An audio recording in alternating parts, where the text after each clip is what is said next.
সে কি হবে? জ্বলে যাবে পুরো।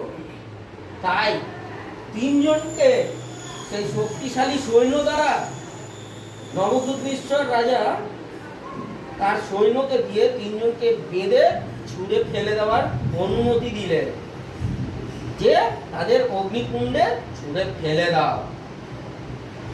কিন্তু ঈশ্বরের কাছে তারা প্রার্থনা করেছিল, তাদের বিশ্বাস ছিল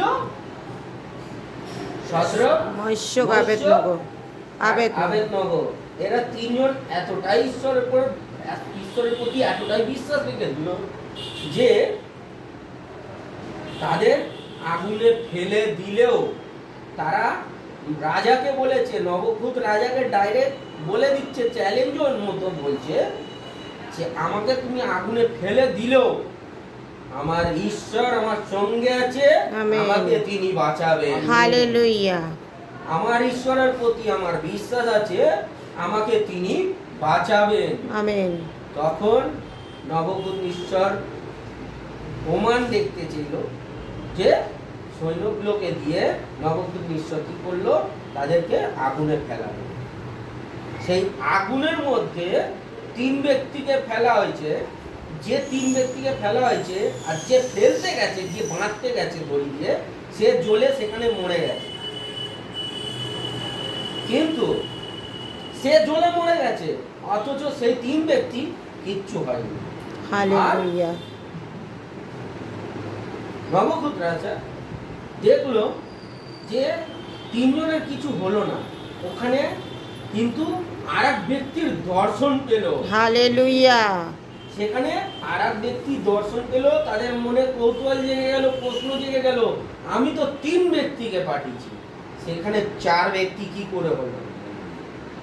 সেই চার ব্যক্তি আমাদের বিশ্বাসের ঈশ্বর। হালেলুয়া। যাকে শরণ, সদ্রক, মৈশ্য আর আবেদনগো, এরা তিনজনে ঈশ্বরকে স্মরণ করে তাকে কাছে নিয়ে এসেছে। আমেন। তার বিশ্বাস তাকে কাছে নিয়ে এসেছে। আর সেই বিশ্বাসের মধ্যে আজকের এত বড় আগুনের মধ্যে আগুনের তাপ এতটাই বাড়ি দিয়েছিল, নবদ্বীপ রাজা এতটাই তাপ বাড়ি দিয়েছিল, সে যে কাছে গিয়ে একটু হাত বাড়িয়েছে, তার হাত জ্বলে গেছে। নবদ্বীপ তখন বুঝতে পারলো, নবদ্বীপ রাজা তখন বুঝতে পারলো যে ঈশ্বর মহান। আমেন। সেই মহান ঈশ্বরকে যে বিশ্বাস করবে তার জীবনে সমস্ত কাজকে সাকসেস। হালেলুয়া। সমস্ত কাজকে সাকসেস পাবে। আমেন। আমাদের জীবনে বারবার বলছে এখানটায় বাক্যে, তুমি পর্বতকে উপরে পড়িয়ে যেতে বলবে, সমুদ্রে গিয়ে পড়তে বলবে, সেই পর্বত সমুদ্রে গিয়েই পড়বে। আমেন। কিন্তু তোমার মধ্যে কোনো সন্দেহ থাকবে না, কারণ ঈশ্বরকে যে বিশ্বাস করে সে অনন্ত জীবন পায়। আমেন। হালেলুয়া। সে অনন্ত জীবন পায়। হালেলুয়া।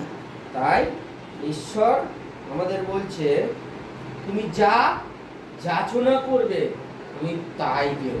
আমেন। আমেন। তাই বলে বিশ্বাস করে লোকের ক্ষতি করব, এই যাচনা তুমি করো না, কারণ এই যাচনা তোমার দিয়াবলের থাকে। ঈশ্বরের যাচনা তোমার ঈশ্বর হৃদয় পড়ে নেবে অলরেডি। যখন তুমি বিশ্বাস ঈশ্বরে করবে, তখন ঈশ্বর তোমার হৃদয় পড়ে নেবে তুমি কি চাইতে যাচ্ছ। আমেন। আমেন। সদাপ্রভু অন্তর্যামী। হালেলুয়া। তিনি আমাদের অন্তর সব সময় পড়তে পারে। আমেন। হালেলুয়া। তাই ঈশ্বরের কাছে শুধু আমাদের দীর্ঘদিনের বিশ্বাস আর প্রার্থনা দরকার। আমেন। প্রভুর মধ্যে প্রার্থনা করলে, প্রভুর মধ্যে বিশ্বাস করলে, প্রভু বলেছে তুমি কারোর মাথায় ঈশ্বরের বিশ্বাস রেখে কোনো অসুস্থ ব্যক্তির মাথায় যদি হাত রেখে প্রার্থনা করো, সেই প্রার্থনা তোমার ফল দেবে। Amen amen.